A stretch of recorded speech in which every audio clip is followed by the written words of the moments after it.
අපේ ඉඩම අපේ ඉඩම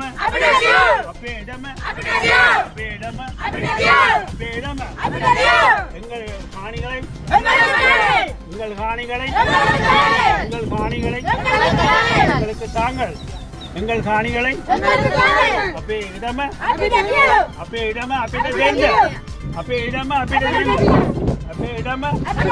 අපේ ඉඩම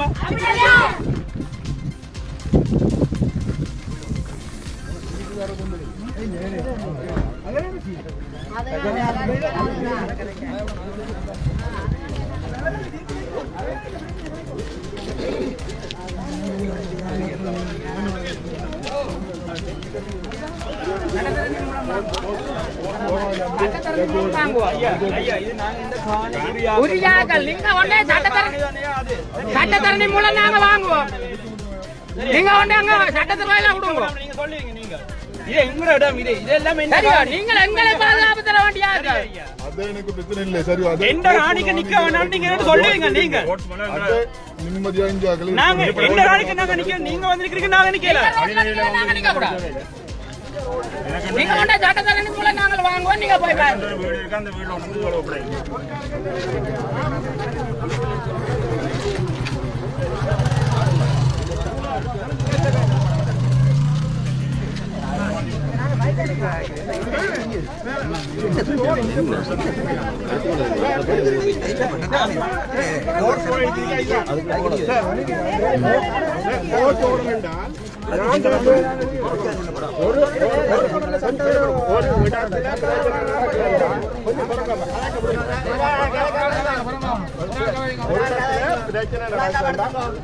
ஒரு இடத்துல காணிக்கு பிரச்சனை நடக்குதுன்னா பொலிசார்ட்ட நடவடிக்கை ரெண்டு பகுதியை வந்த இடத்துக்கு போக விடாம பண்றதா பொலிசார்ட்ட கடமை.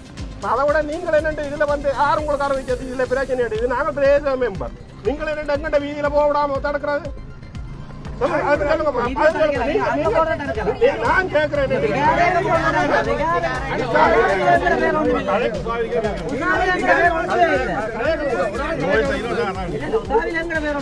இப்படி பிரச்சனைடா உசாவைக்கு போட வேண்டியது உண்ட பிரச்சனை. நீங்கள் உசாவையில் உங்களுக்கு யார் அறிவிக்க இந்த வீதியில போக கூடாது யாரும் பிரச்சனை இருக்குன்னு அறிவிக்கவையோ இல்ல. நீங்கள் என்னதுக்கு இதுல வந்து நிக்கிறீங்க?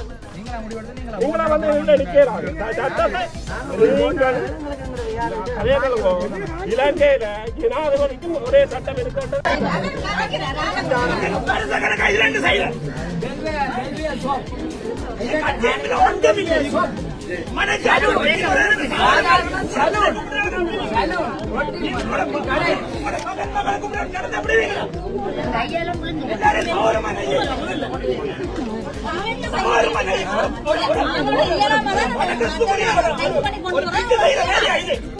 மக்கள் இந்த பாவத்தை சம்பாதிச்சே கொஞ்சம்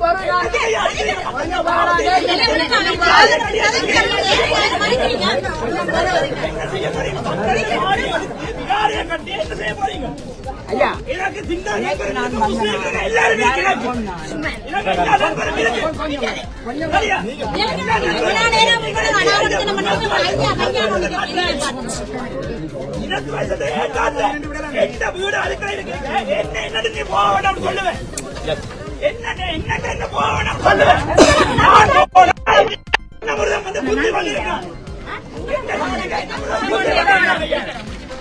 தமிழ் தெரிஞ்ச அவன் இருக்குதானே இந்த காணிக்கு போய் நிக்கிறேன். அவனை விடுறேன், அவனுக்கு பாதுகாப்பு கொடுக்குறேன். எனக்கு பாதுகாப்பு இல்லை. ஒரு தலைப்பேண்டா தாப்பன் மாதிரி நடவையா படிச்சதை ஜோடி தூக்கி போறீங்க. தூக்கி போட்டு மறைஞ்சு வந்தியா நெஞ்சுக்கு நேர்மையா கதையா நெஞ்சுக்கு நேர்மையா கதை. இப்ப நான் கலைக்கிறேன். அடுத்த நிமிஷம் இங்க வருமா பலி பட்டவனுக்கு தான் அந்த பலியும் தெரியும். நான் இவ்வளவு ஆரம்பிச்சு இருக்கிறேன். ஒரு நாளாவது முதல் ஆரம்பத்துல வந்துடுறேன். தீர்வு வரும் வரும் சொல்லிவிட்டு நான் என்னையா தீர்வு எந்த காணிக்க நீ வீடு கட்டுவேன், நீ அடுத்த காடு தூக்கி போடுவேன். எந்த காணி எடுக்கிறதுக்கு யாருக்கு இவருக்கு என்ன அதிகாரம் இருக்கு? நீங்க தமிழ் போலீஸ் இருக்கு தானே? நான் கலைக்கிறதுல ஏதாவது ஒரு பிள்ளை இருக்கா? ஏதாவது ஒரு பிள்ளை இருக்கா? சொல்லுவோம் ஐயா. உயரதிகாரிக்கு சொல்லுங்க எப்படி நல்ல பத்திரிக்கை பக்கமா இருக்கு உடம்பு காட்டி கொடுத்து போடலாம் மண்ணம் கட்டி வேலை உடம்பு காட்டி கொடு போய் எங்களுக்கு ஒரு டாய்லெட் கட்ட முடியாது. நீங்க ஒரு டாய்லெட் கட்டுறது என்ன வேலை இது என்ன? அவர்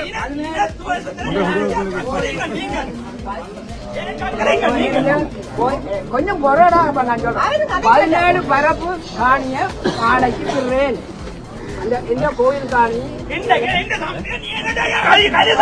அந்த தம்பி என்னுடைய தம்பி கைது செய்யலாம் அவன் என்ன அப்படி ஒவ்வொருக்கும் தெரியுது அவன் என்ன சொன்னது கேட்டவன் அவன் கேட்டது தண்ட காணியை விடு அவன் கிணறு தான்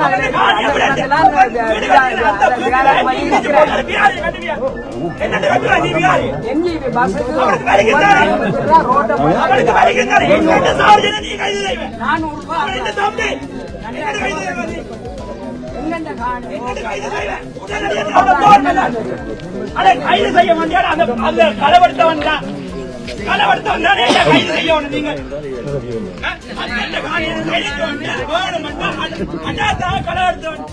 நான் சொல்றேன் அப்படியே சொல்றேன் அந்த இடத்துல சேர்ந்து 20 பரப்பு காணி சொல்லி இதுதான் இந்த காணி என்று அளந்து விட்டாரு அது விட்டாரு பரமா அது விட்டாரு விட்டா அப்புறம் நீ என்னத்தையா மற்ற காணிக்கல யாரே கட்டுற கட்டினா நீ அந்த காணியை மாத்திரம் மற்ற மிச்ச காணியை விட்டு போடுமா இல்லையா அதுக்கு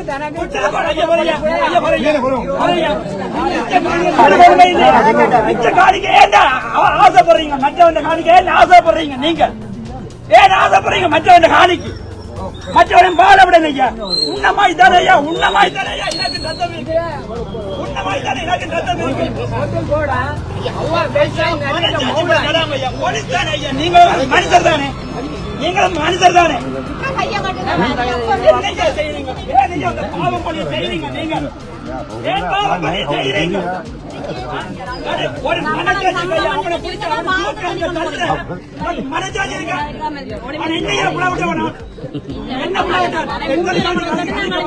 உறுப்பினர்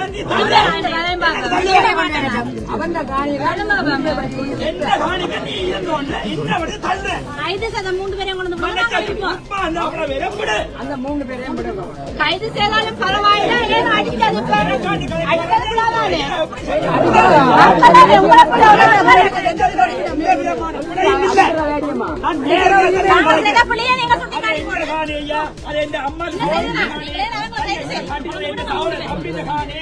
எல்லாம் எந்த சொந்த காணி பத்திரமே இன்னைக்கு ஒரு சாதாரணமா ஒரு காணி எடுக்கிறான் என்னையா அரசு பண்ணிருக்க சட்டம் மண்டு போட்டு ஒன்ன கொண்ட திருப்பதி பாச்சு வாசிச்சு காட்டுற பக்கம் இல்லையா ஐயா இந்த 22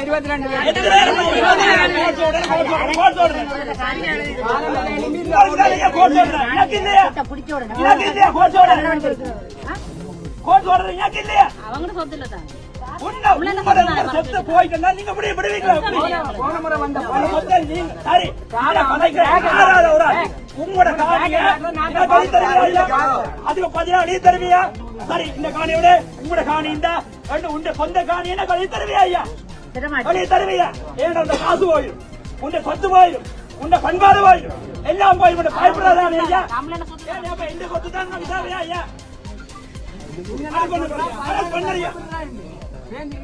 நெஞ்சுக்கு நேரமே காய்ச்சி போடுவோம் எத்தனை உறுப்பினர் என்ன காட்ட வேண்டும் பொதுமக்கள் என்ன காட்ட வேண்டும் மறிக்கிற ஒண்ட போட்டு திருப்ப திருப்ப வந்து வாசிச்சு காட்டுறேன் மடையன சொந்தக்காரன் மடையன் படிக்காது நாங்க லூசர் இதெல்லாம் கலைஞாஜனாபா கணக்குதானே 5 பேர் அரசு பண்ணி இருக்கு பழைய இந்த அம்மன் காணி அந்த ஒரு பாயசம் வந்த அம்மா மனச்சாட்சி படி சொல்லுங்க பாயசம் வந்த அம்மா நடந்து வந்து கொள்ள பிடிச்சது வேற ஐயா கொள்ள பிடிச்சது வந்து இந்த காணியை சீதனம் கொடுக்குற காணி அந்த சீதனம் கொடுக்குற காணியை நீ வச்சு பிடிச்சு வச்சுட்டு போலீஸ் விடுறாங்க 150 வயசு அதுக்கு அது இந்த காணியை வச்சு பிடிச்சு வந்தீங்க ஐயா சாப்பிடறதுக்கு சாப்பாடு பிள்ளைக்கு சாப்பாடு வித்து பிள்ளைக்கிறாங்க ஒரு அந்த காணியை நீ எடுத்து வச்சுக்க ஐயா இப்ப சொல்ற ஒரு நேர்மையான போலீஸ் அதிகாரியா இருந்தால் நீ இப்ப அவங்களை விடுவாங்க நேர்மையா நட ஐயா என்ன மனுஷங்க நீங்க ஒரு தகப்பன் தானே கூட சோழன் தானே 35 மாதம் மாதம் ஓடுதல கூட நிக்கல ஐயா நான் உண்மையா சொல்றேன் நெஞ்ச சொல்றேன் நேர்மையா தானே என்ன ஒரு பொய் இல்ல நீங்க நெஞ்சில இதத்தோட கலைக்கிறேன் ஐயா ரெண்டு பேரை கைது ஒவ்வொரு நாளும் சொல்றேன் ஐயா இதுல இத தூக்கி எறிஞ்சோட போடுறேன் இதுக்கு இந்த நாட்டுல வாழையறாது காவலம் அட்டாத்தா செய்யறீங்களா இல்ல இந்த நாட்டுல வாழையறாது ஐயா எந்த ஃப்ரெண்ட்ஸ் எல்லாம் சிங்கள ஃப்ரெண்ட்ஸ் எனக்கு ஃப்ரெண்ட்ஸ் ஊருப்பட்ட ஃப்ரெண்ட்ஸ் இருக்கு எனக்கு என்னோட வேலை செய்யற சிங்கள ஃப்ரெண்ட்ஸ் இருக்கிறாங்க வேலை செய்யறாங்க எனக்கு சரியா ஒரு எல்லாத்துக்கும் அளவு இருக்கு எல்லாத்துக்கும் அளவு இருக்கு மனுஷன் வீட்டை கூட்டி கொண்டு ஒரு சிங்கள போய்க்கு இந்த அம்மா மகன் சார்ஜன் சரியா இருக்கிறதுக்கு வீடு கொடுத்து வேலை கொடுத்து எல்லாம் கொடுத்து வச்சுக்கான இந்த அம்மா இந்த மகன்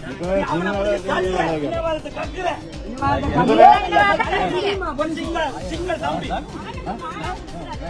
எல்லாம் செய்யறாங்க சம்பளம் எல்லாமே கொடுக்குறாங்க மனசாட்சி இருந்தா உண்மையா விட்டுட்டு என்னையா சரி வேறே கட்டியாச்சு சரி கட்டினா மிச்ச காணிய போறதுக்கு என்னையா இவர் ஆரையா அதிகாரம் தாரத்துக்கு மிச்ச காணிய விடலாம் தானே ஐயா விட்டா என்னையா வந்து அந்த பிரச்சனையோட கத்த தேவை என்ன மிச்ச காணிய விடுங்க அந்த வேலை இருக்கட்டும் மிச்ச காணிய விட ஐயா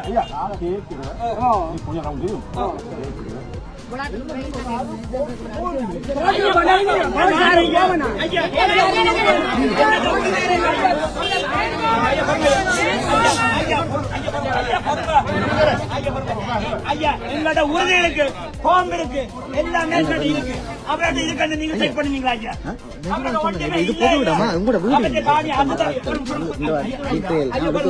அவட்ட காணி 20 வீடு மாதிரி இருக்கு சேர்ந்து அளந்து விட்டது அதுதான் இந்த காணி என்று அளந்து விட்டாச்சு விட்டா பிறகுதானே ஐயா மிச்ச காணி எடுக்கீங்க நடக்குங்க ஐயா அதை இந்த வீடு இருக்கு ஐயா அதுல வந்து ஒரு ஆள் வந்து போடுங்க இந்த கால் பிடிச்சிருக்கு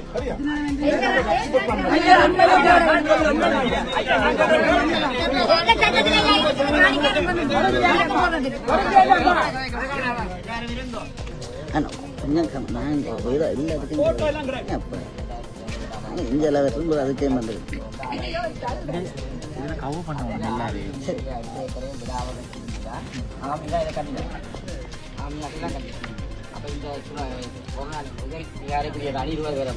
அந்த விகாராதிபதி நயனாதி விகாராதிபதி தான் சொந்தம் உண்மை அவற்ற காணியில வந்து பழைய கவர்னர் வந்து அடிக்கல் நாட்டினதால அவர் சொன்ன இந்த காணிக்கு விகாரம் கட்ட தேவையில்லை அது இதுல வந்து ராணுவ தளபதி சுரேந்திர சிங்கா அடிக்கல் நாட்டு தனியார் காணி பிரைவேட் காணி இதுக்கு எதிராக நோட்டீஸ் எல்லாம் கொடுப்பது விகாராதிபதி கடப்பியாய் சாரி என்ற காணியில டொய்லெட் கட்ட வழிக்கு நாங்கள் தனியாக கொடுக்குறாங்க அது பிறகு நிப்பாட்டப்பட்டது அதில் எந்த செய்ய இல்லை இது ஏற்கனவே 2226 பேர் வழக்கு போட்டிருக்காங்க இந்த காணியில் விட வேண்டும் அது கைகோர்ட்டில் வழக்கு நடந்து கொண்டு இல்லை நீங்கள் உங்களுக்கு நான் போலீஸ் ரிப்போர்ட் தர போலீஸில் என்ட்ரி போட வேண்டாம் காணியை விடணும் பிரதேச வேண்டிய ரோட்டை கூட பிளாக் பண்ணி தான் பவானி வீதி இது ஸ்டாண்டாக இதை நீங்கள் போயிடலாம் உங்களுக்கு பவானி வீதியை மறைச்சி 2 பக்கம் விட்டு தான் விகாரை அடைச்சிருக்கு 2 பக்கத்தாலே அடைச்சிருக்கு அங்கே இடையில ரோடு இங்கே கிடையாது இதெல்லாம்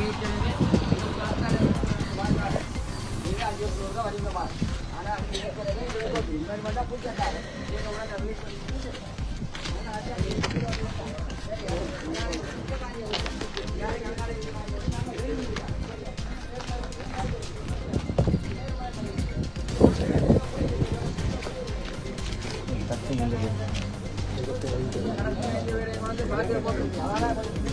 ஐயா நீங்க பேசிட்டு இருந்தா கூட உங்களுக்கு சந்தோஷம் தான் அன்னைக்கு நடக்கவில்லை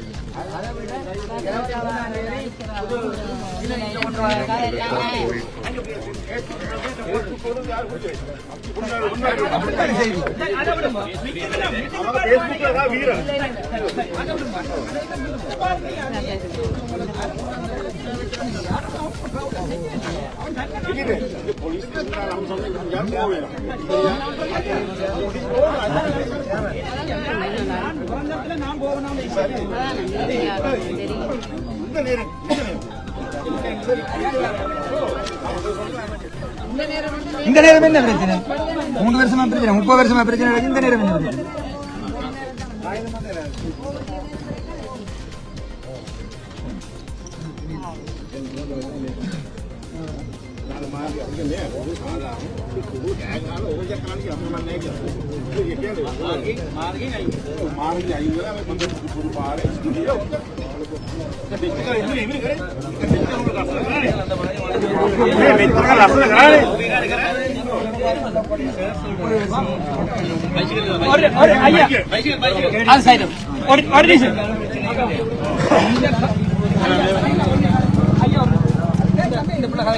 என்னடா நான் இந்த காணி உரிமையாளர்ல நான் ஒரு ஆள் சரி முக்கியமான ஒரு ஆள் முதல் எல்லாரும் எங்களுக்கு ஒத்துக்கொள்ள வேணும் இது எங்கட காணி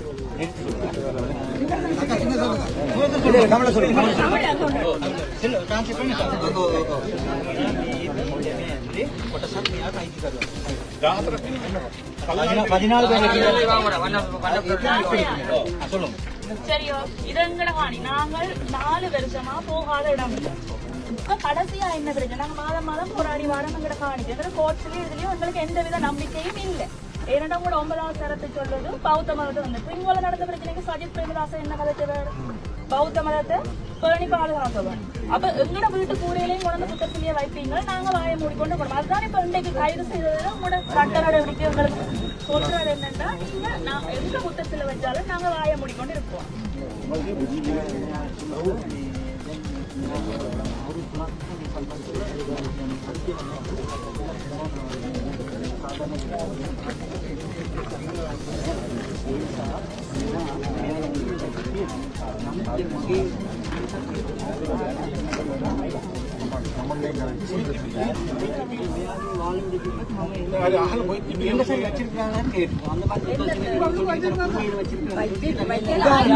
உதாரணத்தை சொன்னீங்க அந்த மாதிரி வேற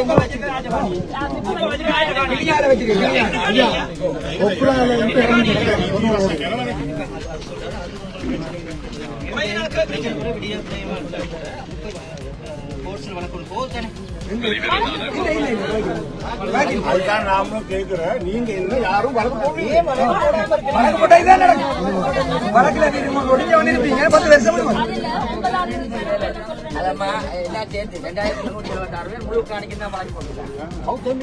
முழு இடம் பலாலி எல்லாம் 2013 மே மாசம் 28ஆம் தேதி செட்டில் பண்ணியிருந்தாங்க 6376 ஏக்கரையும் ராணுவத்துக்கு இறக்குவாங்க. அதுக்கு எதிராக 376 ஏக்கரையும் எடுத்துக்கிறாங்க. 6376 ஏக்கரை அதுக்கு எதிராக ஹைகோர்ட்ல வழக்கு நடக்கு 2276 இந்த லேண்ட் ஓனர்ஸும் அதில் ஒரு பெட்டி நடந்து கொண்டிருக்கு. அந்த நேரத்தில் இப்ப 2013ஆம் ஆண்டுல இருந்து வழக்கு நடக்குது.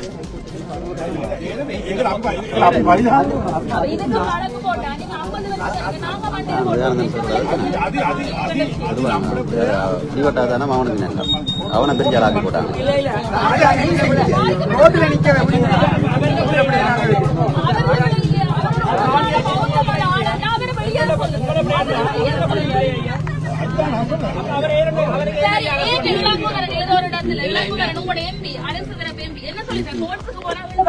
ஆட்சி மாறினா என்ன நடக்கும் தெரியும். அதே பிரச்சனை தான் இங்க இந்த 6176 ஏக்கர்ல 3000 ஏக்கர் விட்டாங்க.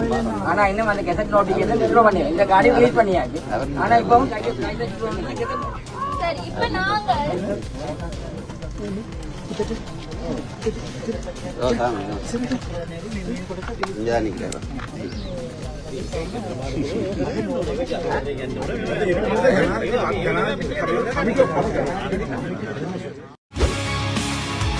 செய்திகளை உடனுக்குடன் தெரிந்து கொள்ள உடனே சப்ஸ்கிரைப் பண்ணுங்க.